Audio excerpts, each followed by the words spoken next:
Hi, how is everyone today?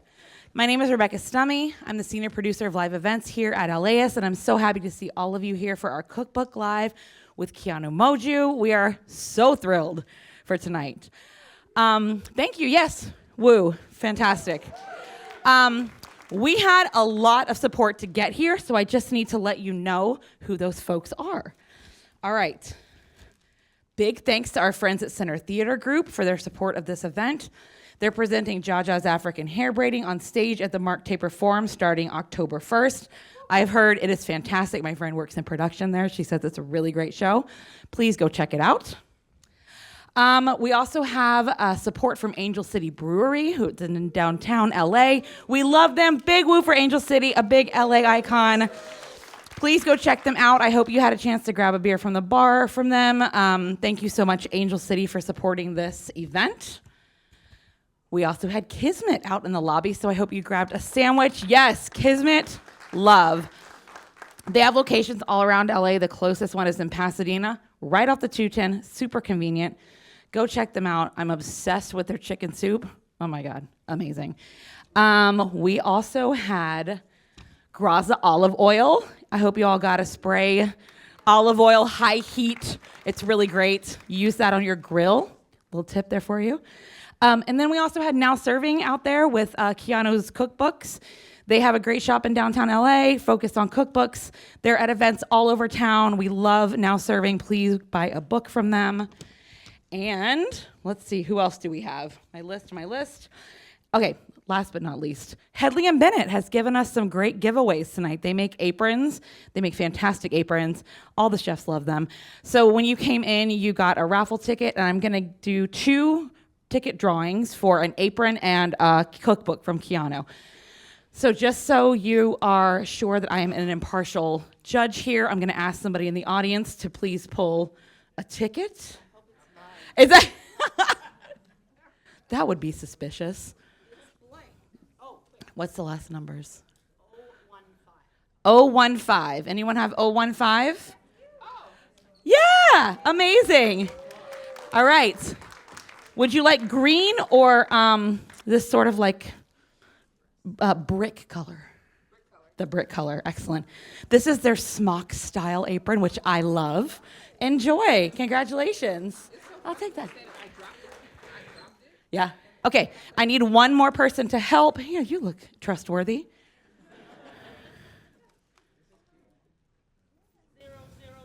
007. Do we have a 007 here? Oh, yay! Okay. Congratulations. Thank you to Headley & Bennett.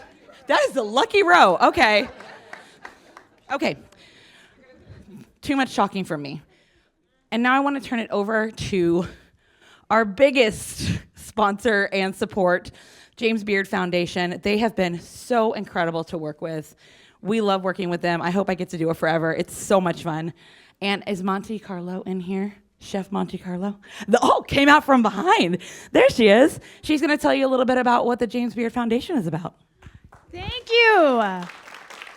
You guys, Kiano is like right there. Can we just show her some love? Yes. I have a cookbook coming out in a little bit, and this has to be nerve-wracking. So I'm so excited that we have a full house for her, and she's going to do the most amazing demo. I'm Monte Carlo. I'm a cookbook author. I'm a food TV personality, a food TV host, and I'm also a part of the James Beard Foundation. I'm so honored to be here with you guys today. For 40 years, the foundation has supported the chefs and the independent restaurants that are shaping American food culture. And these spots, as we all know, aren't just places to eat. They are cultural hubs. They're community builders. And more importantly, they are vital to our economy through programs like our Women's Leadership Initiative, our advocacy work, our immigration reform work, which we are in desperate need of right now. Thank you, one person. Thank you. It's okay, we can clap. They can't cancel us here. Thank you, Mommy. Thank you. But it's because of the James Beard Awards and events like this one that we're able to do that kind of work, and it's because of people like you. So please give it up for yourselves, because I'm in awe of all of you coming and fighting traffic to come here. Yes, God bless you. This is what we call good food for good, and we are thrilled to team up with the incredible people at LAist for this Cookbook Live event tonight. If you are hungry for more, we do have another event coming up in 1 week, Thursday, September 25th. We are going to be at Amiga Amore. Yeah, it's so yummy, right? Have you guys been? Oh, delightful. It's in Highland Park. It's a very special JBF Greens dinner featuring Mex-Italian menu by Chef Daniel Zecca. It's going to be exquisite. I really hope that you help yourselves to some of that. You can get more information about it at jamesbeard.org, and you can follow us online on IG at at Beard Foundation. Thanks again, and I'm going to give it up for Becca one more time. Thank you. Okay. I bet y'all are ready for the main event. I'm going to turn it over now to your host for this evening, and another person I deeply, deeply love working with, Gab Chabrán and Kiano Moju.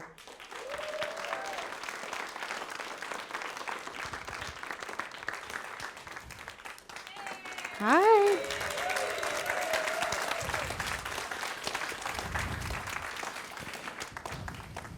Hi, Kiano. Hi, everyone. Good evening. So let's make some delicious dessert. We're going to make pie, which is like, you hear the term AfriCali, like pie? That's what we're doing? Yeah, we're doing pie. This is probably my favorite dessert I've ever made because it's very easy, and we love easy recipes. So I'm excited to show you. Cara pie is what we call in the restaurant, but if you're flipping through the cookbook, you will not find that name anywhere because I couldn't come up with the name at the time. So it's passion fruit and lime pie, descriptive, where it is same format as a key lime pie, but turned up a little bit because passion fruit's amazing. I'm sorry if you love graham crackers. We are not using those today. And it's a nice little cool custard because somehow it is still summer. It's true. It's true. It's almost tropical out there, so I think it's. Yeah. I think this works really well. You're on the right vibes right now. I'm trying. It's basically I'm trying. Yeah. Florida. Let's go. Okay. So first, if you've ever made a pie with a cookie crust, graham cracker crust, same deal, but instead of graham cracker, ginger snaps, because they're delicious. And like everything, you'll never use the whole box. So use a cookie you want to snack on, because you're going to be stuck with half a box. So it's half a box of that, ginger snaps. They're cut up coarse-ish, just because if they're like too sandy, texture. We love texture. No smaller or no bigger than a dime. And then a little more sugar. Sugar here is not to make it sweeter, but it just helps bind it, because we're taking this and trying to make it one. Also for binding, butter. We love her. Salted or unsalted? God, it's such a big debate. I'm still unsalted because I just add my own salt. You never have enough salt in the pantry. So a pinch for that, and you're going to get a little mix. You're ready. Let's go. You're going to mix that. And you know you've added enough butter because somehow, it can turn out right or wrong, is if you like squish it with your hands and it sticks together. If it falls apart, get in the fridge again, get the pan out again, a little bit more butter, and it's going to hold. Let's see how we're doing. Squish test. A little bit more. We have a little bit of hold. I mean, it would be great to have a little more. We don't have a little more. Okay. But if you're at home, a little bit more. Yeah. All right, let's dump that into our... Wait, don't do that. Oh, sorry. This is a lesson I've done many times because you want this pie to come out, right? And you want your crust to make it to your plate. Spray that pan. So your whole reason for using the ginger snap instead of the graham cracker, which is the traditional key lime, is that you just like the taste better. Yeah. Okay. All right. Just want to make sure. Delicious, top to bottom. Crust is important. Yeah. All right, so I'm just going to dump this in here. Okay. It seems like a lot until you start zhuzhing it around and then packing it down. Okay. And to do that, you can use a measuring cup. I like using a little glass. Oh yeah. And then you can just go pop, pop, pop, pop, pop, pop, pop, pop, pop, pop, pop, pop, pop, all around. Let me give it a go. Perfect. Press, press, press. Sure. Exactly like that. Sounds a lot better when you do it. Just give it a pat. And then while you're patting that in, I'm going to work on the filling. We're not just making it simple because there's a lack of electricity here. But it really is just like stuff that you can mix together in a bowl, and that's what makes it fun. So the base is like a key lime pie, which if you've never made key lime pie, is sweetened condensed milk, lime juice, and eggs. That's it. So we'll start with egg yolks. I have 4 of them here. And you're just going to give it a delightful sound whisk. Metal bowl. Are And you then- a free range pasture? What's your egg preference? Whatever is Whatever. on sale. Okay. All right. That's fair because I mean, eggs are $20 now, so you know. They are, but Yeah. it's, at my local store, they always put the blue eggs on sale, Yes. which make me feel like I'm on a British cooking show because they always have like the multicolored, you know what I'm talking about, right? I do. So if the blues are on sale, we're getting the blue. Yeah.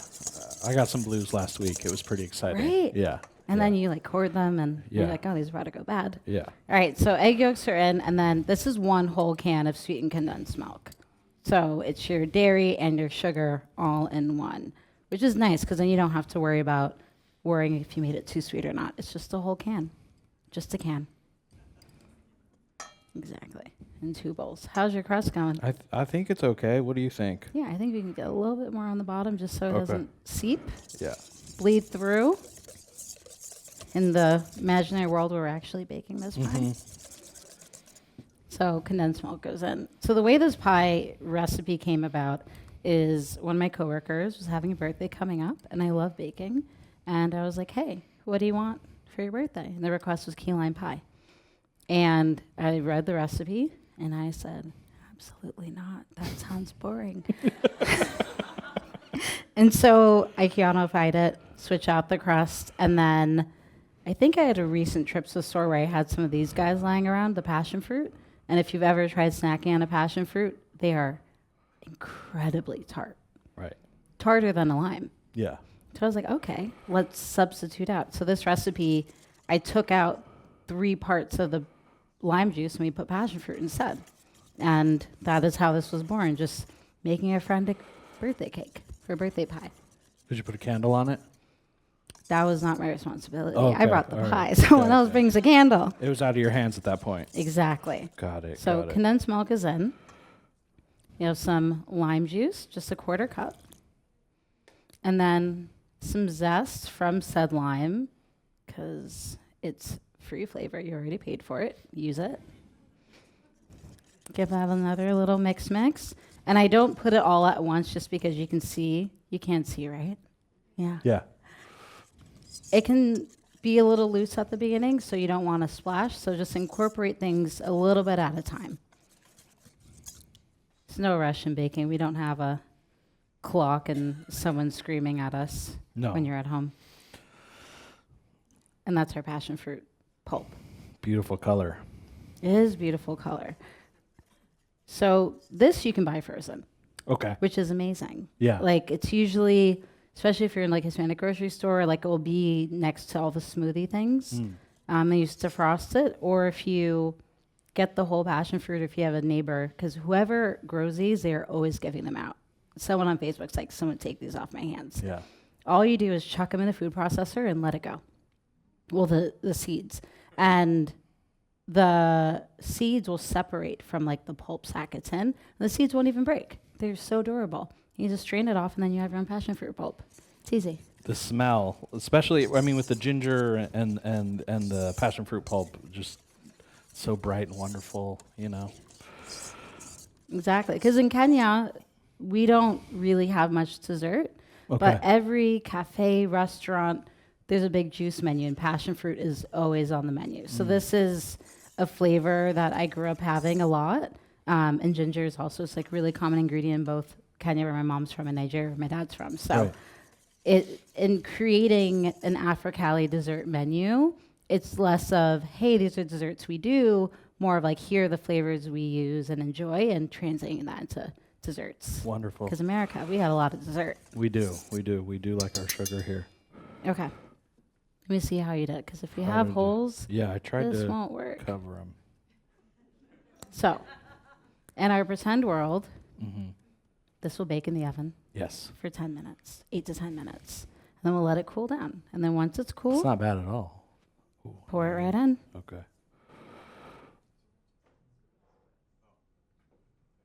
Nice, nice, nice. Easy, easy, easy. Do this day before you need it, because if you don't, it will be a hot, soupy mess. And it bakes 20 minutes. When you do it, you're going to be like, oh, dear God, this needs to stay in the oven longer. It's still wobbly.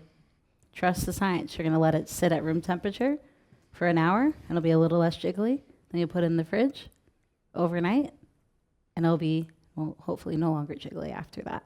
I'll be ready to serve. Awesome. Beautiful. Yeah. Ooh.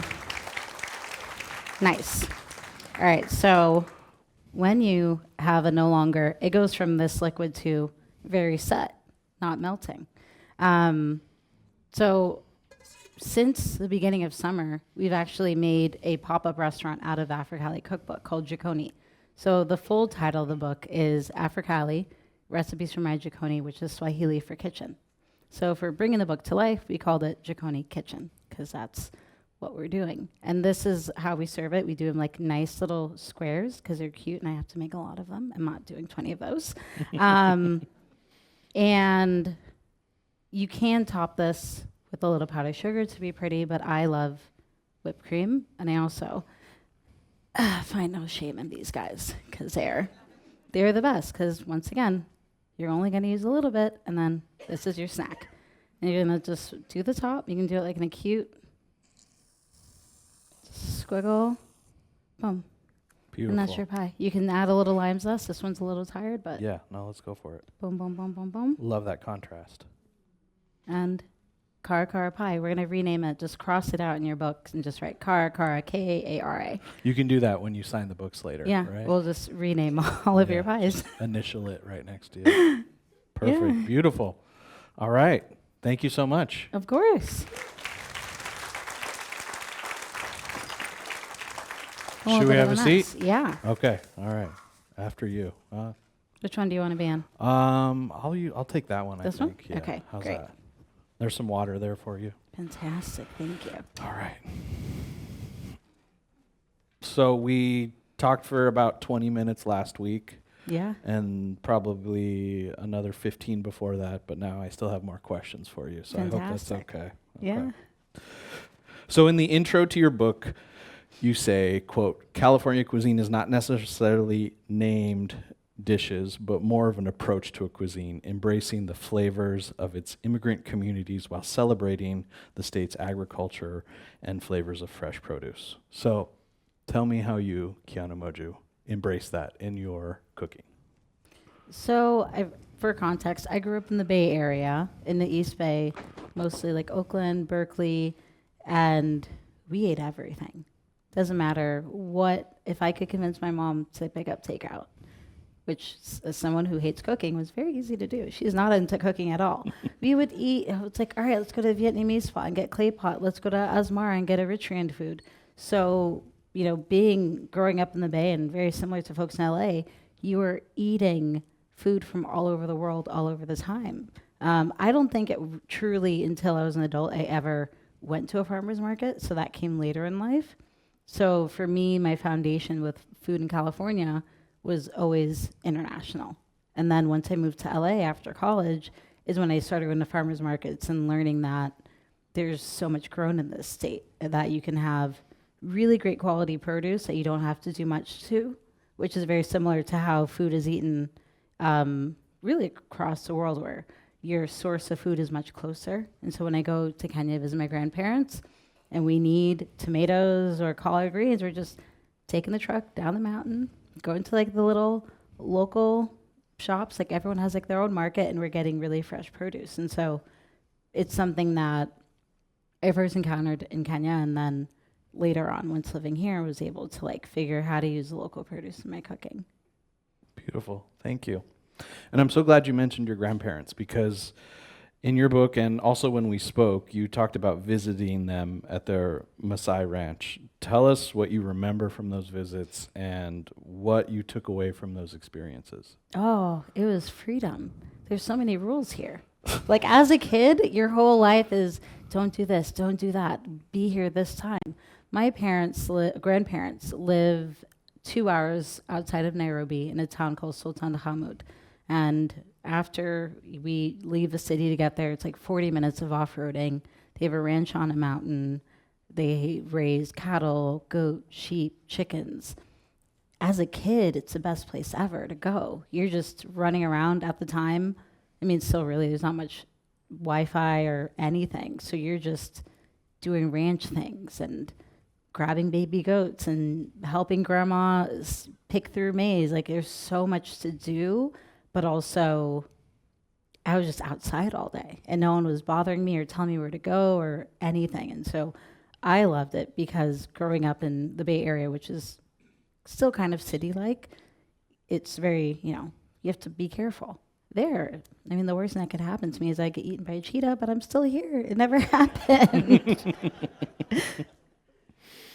So after those summer trips to Africa, you came back to the East Bay, Oakland, presumably, and you would become an American school kid again. Mm-hmm. What was it like to be a byproduct of both of those cultures living kind of within you? It wasn't a big contrast. Like when I hear stories from kids whose parents were immigrants, they have the school lunch stories and all that. My parents came to US really young as students themselves. And so they already had a mix of two worlds. Like my mom came here when she was 17. She finished high school in Marin County in North Bay area.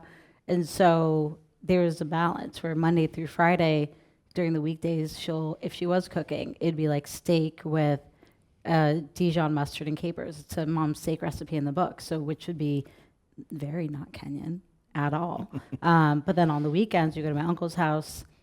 I don't know where they're buying it, but they buy a whole goat and barbecue it. So I've always grown up with both. There was never, even in my household, so there wasn't much friction because I existed within multiple cultures all the time, in and out of the home. And so when you were at Tasty, the Big fast forward. Yeah. Well, the reason why I bring up Tasty is because I went back and looked at all of your videos on YouTube, which you can still do, and I thought they were great. But I noticed that it was it seemed like at a certain point you were all of a sudden becoming, you put more of your Africanness forward as far as that goes, and tell us about that process and what was that like, were you empowered by that situation? Were you encouraged by others? What did it feel like? So I started working at Tasty, BuzzFeed's food channel, right when I finished grad school. I was in London getting my master's in publishing, learning how to make books by hand, and then I started looking for a job, and it brought me back to California to be a video producer at Tasty. And this was 2017, when you would open your Facebook page and it'd just be a bunch of hands cooking 60-second videos. Remember that when we were on Facebook? That was the era when I joined. The brand had 3 million followers already. And I think by the time I left, it grew to 7 million, which is crazy numbers. And so it's a very established brand. And I was like, why do they hire me? I'm just a college kid. I don't know anything. So at the beginning, it was very much of I got to jump in and just it's like double dutch. I got to keep up and just hit the numbers. Because we were putting out videos that were expected to reach 1 million views baseline every time, which is a lot. And it doesn't happen anymore. But at the moment, it was happening. So I was like, all right, buffalo chicken wings, that's what we're doing. Tachos. A lot of very American, very indulgent things I was working. Mm-hmm. And then maybe my 4th month in, started a YouTube channel. Because before it was just our hands. There was nothing. And so with YouTube, it's very different. It's you, it's your personality, it's your point of view. And that's when I did my first video, which was a burger cook-off, which, as American as it comes, but I did a lamb burger with like a spicy tomato jam, like chutney situation, But I was like, okay, this is when, with that competition, how to figure out, how am I presenting my food? And so it was through us extending to YouTube is when I had to really start finding my culinary point of view. What do I talk about when it's not just a brand, but it's me as a voice within this brand? But it also came from the audience. I was the first person, not even black person, but just like proper, like deeply melanated person at the brand. And so when I would publish videos, people would comment on it. They'd be like, what's going on here? Like, is this person wearing a lot of self-tanner?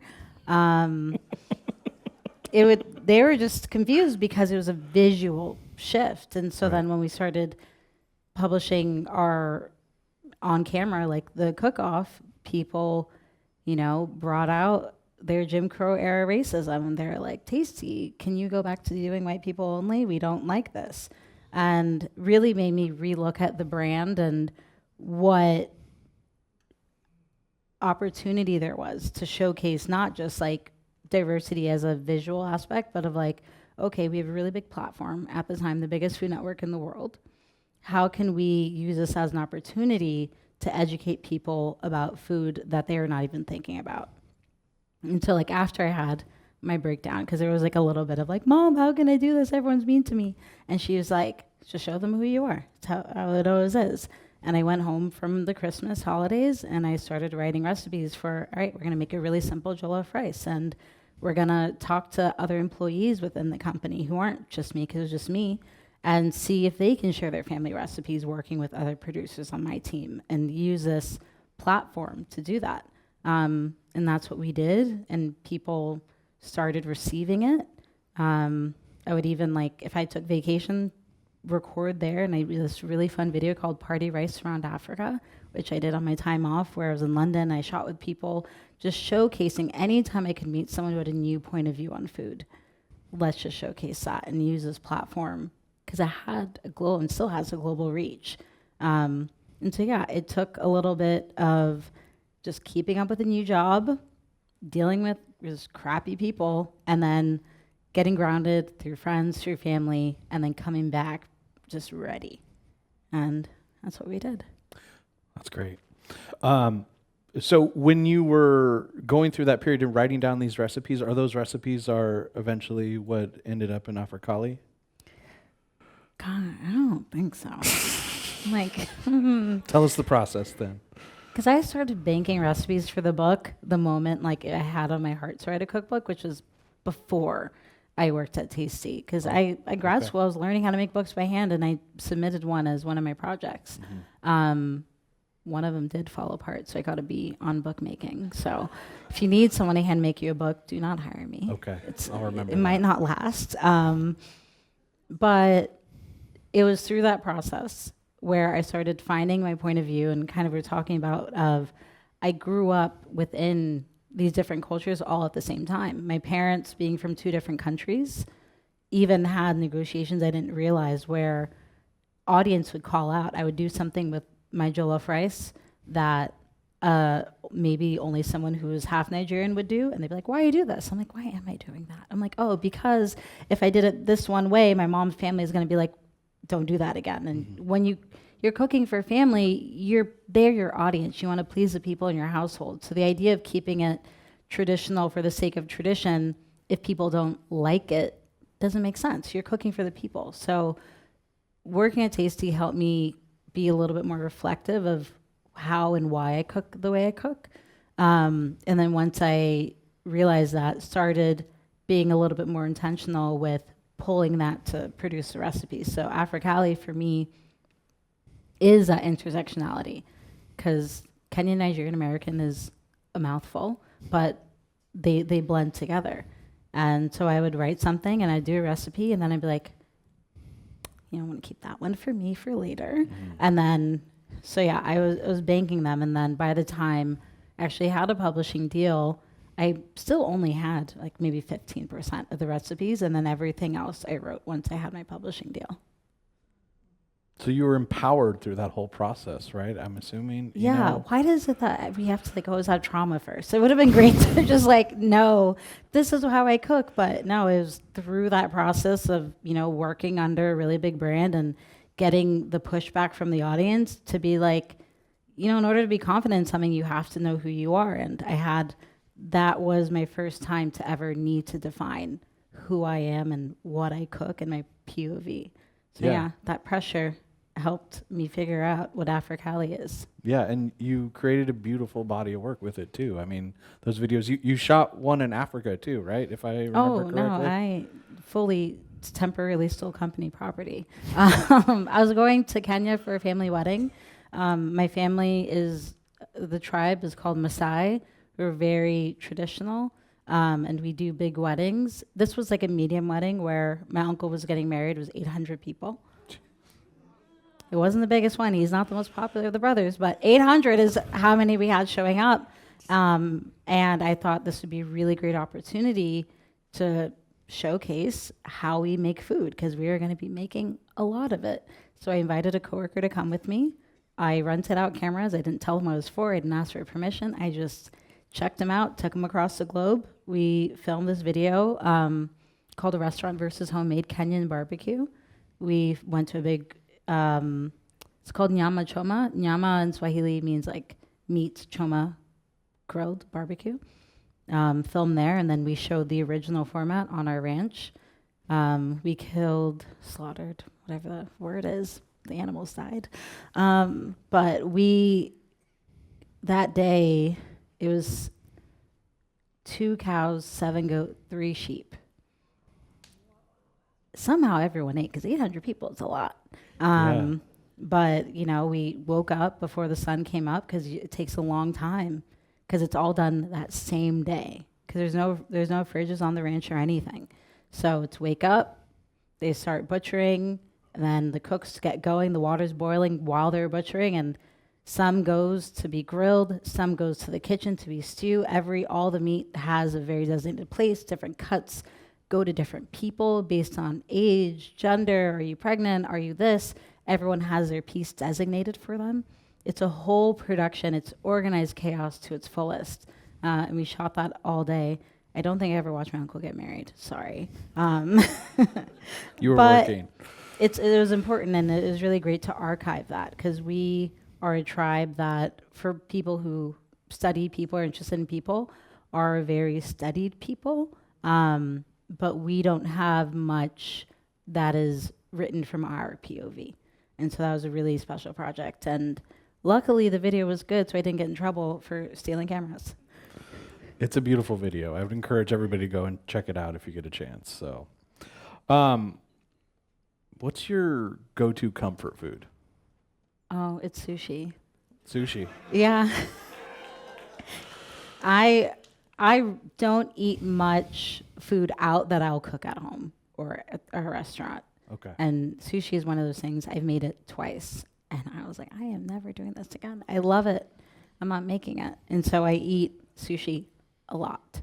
Are you a roll girl? Are you nigiri? What do you do? Hand rolls, crunchy seaweed. Okay. Love it. So that's like my comfort dining out. And then if I'm at home and I just want just delicious anything, we're putting on our little patio grill and making suya. Suya is Nigerian street food. It's really thin cut beef that's just appropriately heavily coated in a spice blend called yaji. It's a very last recipe in the book, so it's very easy to find. And the spice blend is peanuts and chilies and garlic and ginger, and I sneak in cardamom because I'm Kenyan and I can't help myself. And it's a rub, so you use it liberally. You use it before you cook. You use it after you cook. You put a little more on the side to dip the meat in it. So we always have suya on hand, and it's quick. Throw something on the grill. Suya. And, that reminds me, what I really love when we spoke last, you really talked about the approachability of AfriCali and how you want folks to use this book as, a way to get into this cooking. Most of what you cook in the book is stuff you can find at your local grocery store. Say more about that. Yeah, it was really intentional, and once again from Tasty gave me a good foundation of understanding what people were willing to do and people like en masse. And doesn't matter how aspirational we are, if it's not convenient, we're not doing it. So when I was working on my recipes and creating the shopping list, I would just literally walk to the stores near me. And if I couldn't find it, I changed the ingredient. If I couldn't order it as like a next day delivery on Prime, because that's what a lot of people do, it wasn't in there. If it was like a regional ingredient, like are these few regional things super accessible? I did a great test. It was actually post-publishing, but when we were on book tour in Detroit, one of my really good friends from college lives in rural Michigan. And I was like, this is perfect. We're going to find out if we can cook this book from her home. And so I ordered an ingredient, can't remember what it was right now, to her house that like doesn't even have like a paved road too. And it showed up on the porch the next day. Because that's the area we live in. So grocery accessibility was a huge one, because I think when it comes to international food, a lot of people are worried about, well, can I find it? Where can I get these things? And so I wanted the foundation. If you read the title of some dishes, like suya, I'd be like, never heard of it. But then when you read the ingredient list, you're like, oh, peanuts, paprika, garlic. I have onion powder. These are things you're going to have, but maybe just in the combination you haven't had it before. Wonderful. I have a question for you. Are you interested in learning about how you changed my life? Oh my God. How? We only met 2 weeks ago. I know. But the change had already occurred, so I think it was, I forget what video it was exactly, but you were making something with the berbere spice, and you were talking about using the shaker over heat.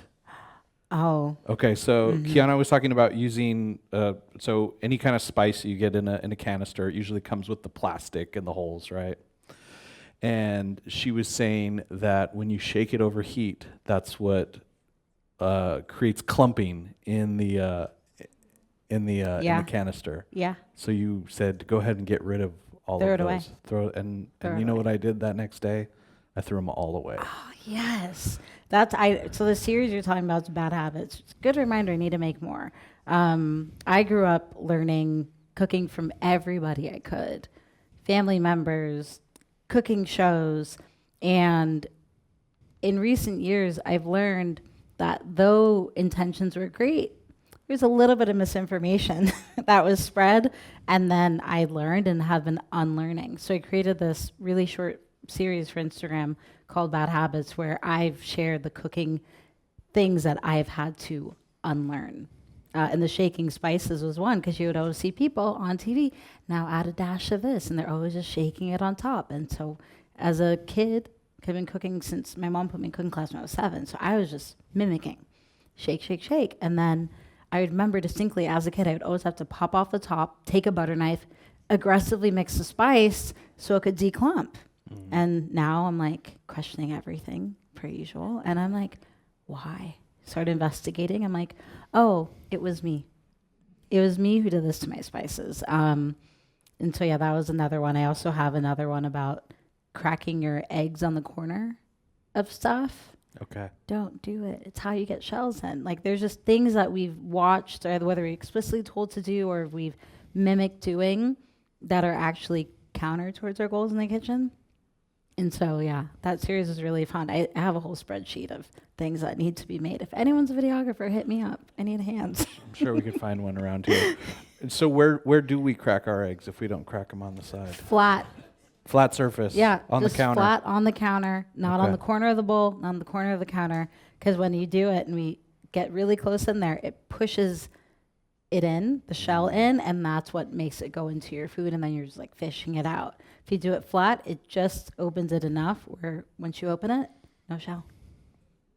Sounds like you got your next book based Just off of Bad that. Habits. So, I mean, why not? You know, it changed my life. So, how did you determine what recipes you wanted to use for AfriCali, and were there ones that you left out for any reason? What did that process look like? Yeah, the recipe list. So in the publishing process, the publisher, before I start, they're like, give me the list of all your recipes. Anything they want to like approve it or not, and like say yes, no. I sent my list. Only one recipe had a note on it, which is still in the book. It's the chocolate cake. They're like, why is there chocolate cake in AfriCali? I'm like, listen, sir. The number 1 and number 2 producers of chocolate are in Africa, Ivory Coast, Ghana. I think actually maybe number 3. Chocolate's ours now. Now, it's from the Americas, but it's a big part. And so it was a great opportunity to explain that in the head note. But my list was long. And through that process of shopping and making, I started crossing things out. I was like, oh, that was too difficult. I felt miserable making that. Therefore, someone else will be miserable making that. And the list got chopped. They had the minimum of recipes they wanted from me. I never counted because if I don't know, I didn't submit under. So I have no idea how many I cut out, but I cut out a lot because there was something, whether it was ingredients, difficulty, just overall joy of the process of making it. I was like, nope, that wasn't great. That wasn't fun. This was a hard day. And just cut it down. Got it. Was that difficult to do? No, if something's bringing me not joy, it's like the Marie Kondo thing, throw it out. It's actually really fun. So it's freeing. You felt Yeah. weight off your shoulders. Exactly. I'm like, never saying that dish again. Yeah. Ta-ta. Your mom, she helps out at the pop-up occasionally? Yeah. How is that? What is it like working with your mom? My mom's sitting right here in the front, so I have to give her a shout out. We're not working together right now, but I mean we kind of are. But what is it like? I don't think I would have a restaurant, or maybe the thought wouldn't be if it wasn't for my mom. She's the one who planted the seed very early. She's always worked in finance, like nothing to do with food, has like truly does not enjoy cooking one bit, which was great for me because she's like, do whatever you want. But for her, she loves the restaurant industry because she is a social butterfly and she loves people. And more importantly, she loves pouring wine. So she has a great time. Like she'll come whether just whenever, basically like all of her free time because one, she's an amazing mother and will do anything she can think of to support me. Even when if you flip through the book, you'll see her a lot. She was not in the shot list, besides her one recipe for mom's steak, but where we were shooting the cookbook was in between, literally on the same road of her job and her house. And so on her way home, she'd come by, see how the photo she was doing, see how the culinary assistants were getting on making things, and she'd be like, no, let me show you. And the photographers just snap away. So my mom's all over the book because she shows She up. art directed it. Oh, okay. No, she just shows up and she's like, let me show you. Yeah. So yeah, she's great. She has so much fun at the restaurant. And she's also like our designated chapo or chapatis, Kenyan flatbread maker, because it's that dish. It takes a lifetime to learn and we're still teaching our cooks to do it. But I mean, no one makes it better than her, not even me. So if she's there and we get a chapo, all my cooks are like, Miss, could you please make this one for me? And she'll happily do it. So one thing she'll happily cook. I love it. What other chefs inspire you? I've always been home cook obsessed. I say I learned in the school of auntie, whether it's aunties in my life or the aunties of YouTube. And I don't think the aunties of YouTube get enough recognition and credit. We've all seen the videos. They're shot on some smartphone. They're very strange angles on a kitchen counter. But I've learned so many things from them, like way more, because I don't cook. I think my dessert making is probably the most Western in my cuisine, but the food I'm deeply interested in is not made by any chef that's being written about. So those aunties who are, for whatever reason, making these very informative, very long cooking videos on YouTube, they really held it down. I've learned a big part of what I know from them. Any names you want to shout out or anything like that? Or? The usernames aren't ones I can remember. I just subscribe and bookmark it. Okay. But the usernames are very Yahoo email vibes. Okay. I like that. That's my vibe too. So I'm curious, what's next for you? We last spoke. Jikoni it was supposed to just be a month-long pop-up, right? Yeah. And then it became the pop-up of the summer. Yep. And now here we are in mid-September. And Citizen Public Market is going to be closing. Yeah, they told us a week ago. Yeah. And so tell us, what it's been like and, what you're looking forward to doing next. I did not start 2025 thinking to start a restaurant. We did Jikoni based off the book tour. Every city I went to, people were like, this food looks delicious. I can't wait to cook it at home. But like, where can I try it first? Because I want to know I'm doing it right.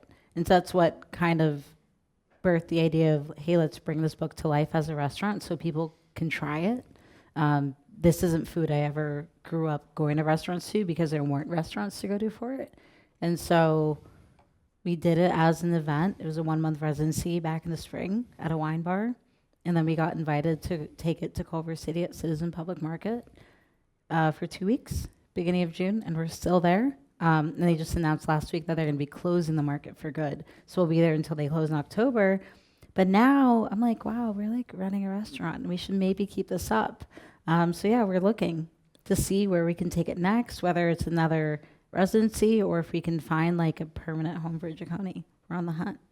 Anybody expressed interest? You don't have to say who or anything like that. Who's anybody? Like you Well, mean like I a mean- random person with a big checkbook? Yeah, You know them? or somebody who owns a restaurant space, anything like that. Is anybody knocking? Would love to meet those people. Okay, Don't all know right. any Well, of them. let's put the word out then. Okay, great. Well, those are all my questions right now, but I'm sure some of the lovely folks here in the audience have some questions for you. But before we do that, I want to just give you a little round of applause. So. Oh, thank you guys.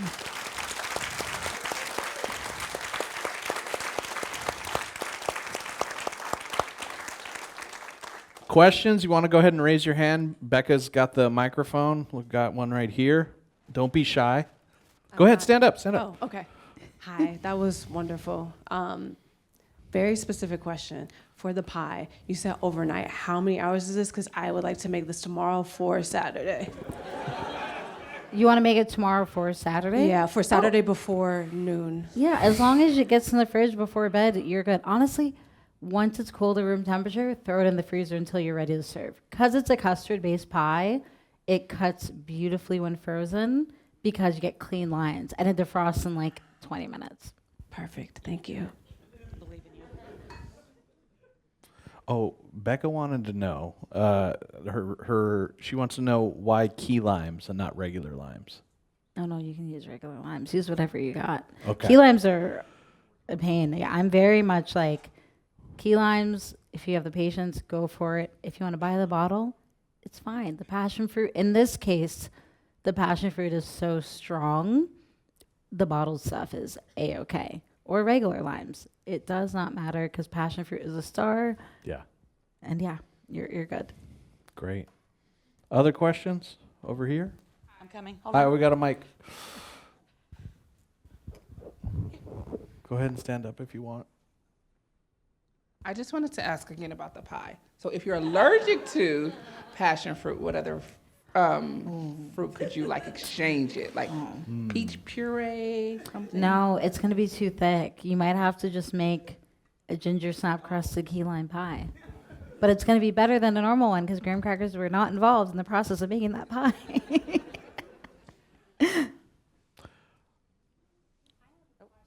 Monty up here in the front.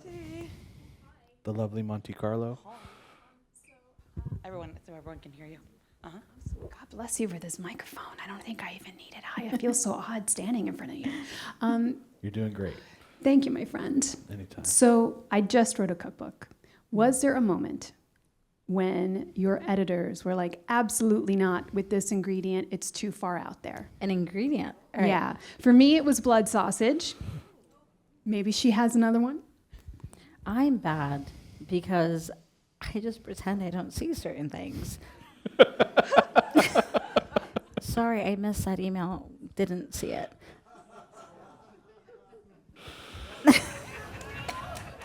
Yes. I love it. I'm going to try that Missed at it. work too. Yeah. Another question over here. Yep. There you go. Sorry, hello, my name is Amaka.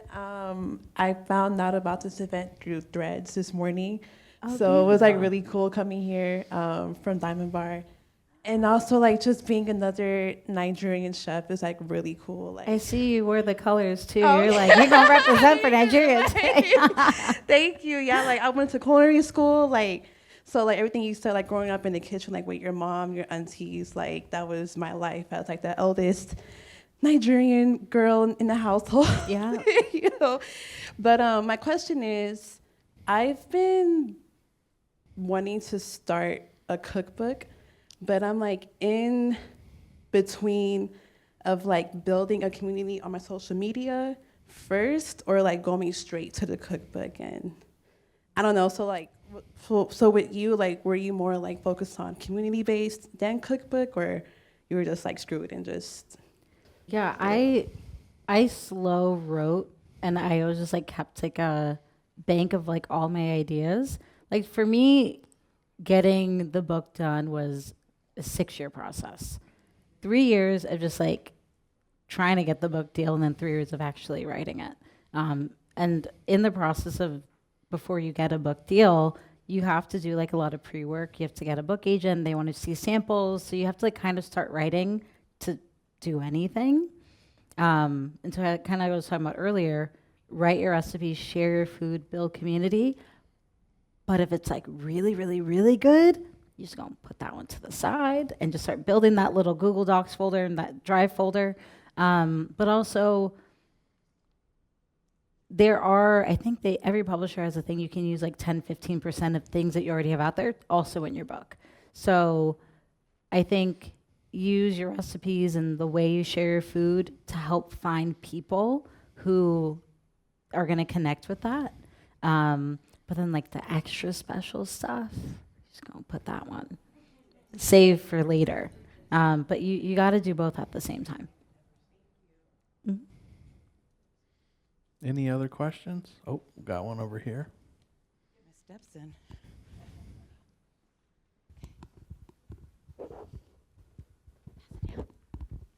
Hi, I was wondering, so you said earlier that you hadn't necessarily set out with the intention of opening a restaurant at the beginning of this year, and it sort of started as a pop-up, and that you're thinking about continuing to operate the restaurant.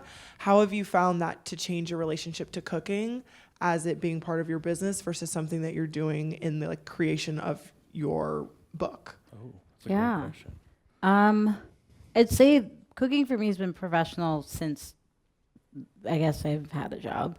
But I think the biggest difference between cooking for a restaurant and for like recipe for home cooks is like it's just a different recipe, period.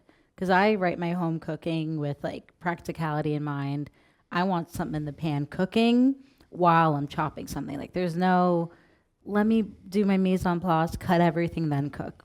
I'm ready to go to bed by then. So, but with the restaurant, it's different because it's like Monday, we're going to have this part and we're going to have our spice blends always. It's like a whole rework of recipes, and you're truly breaking things into components, which I get now why Recipe World has become that way.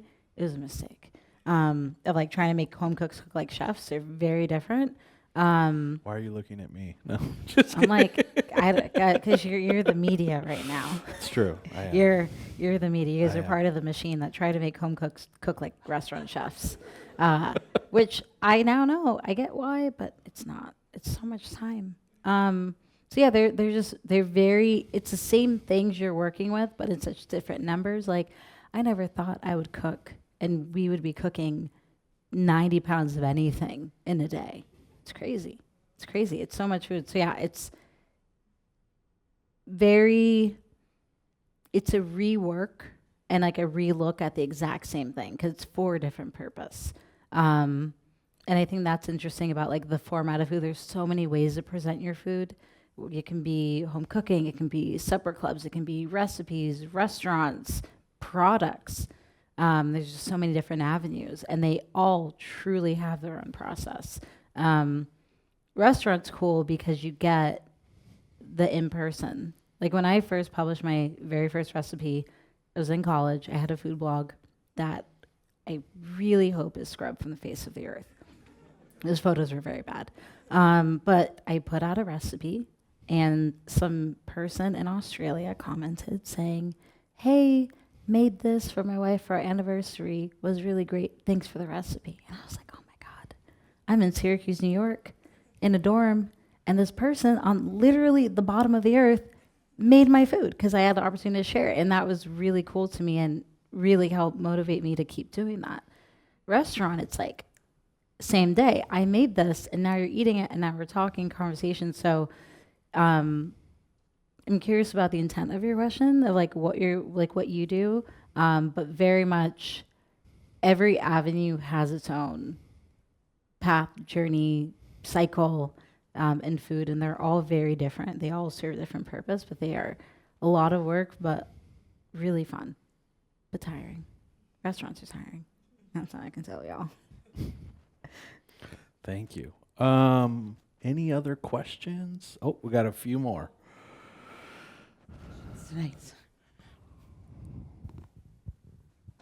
Cooking for a wedding of 800, it was that much different?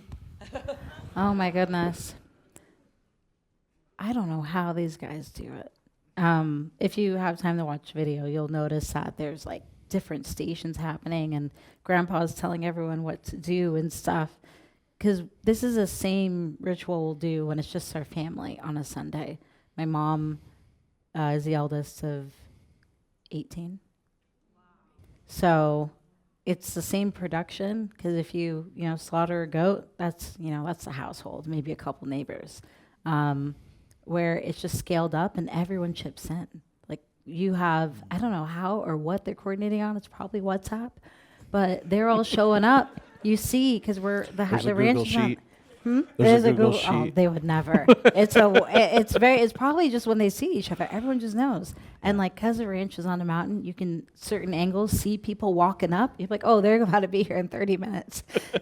Everyone just made their way through, neighbors, cousins, everyone, and everyone just knew exactly where to go, and everyone just doing their part. It's like truly organized chaos, because no one's tuned in. Everyone's talking and hanging out and having fun. It's social cooking.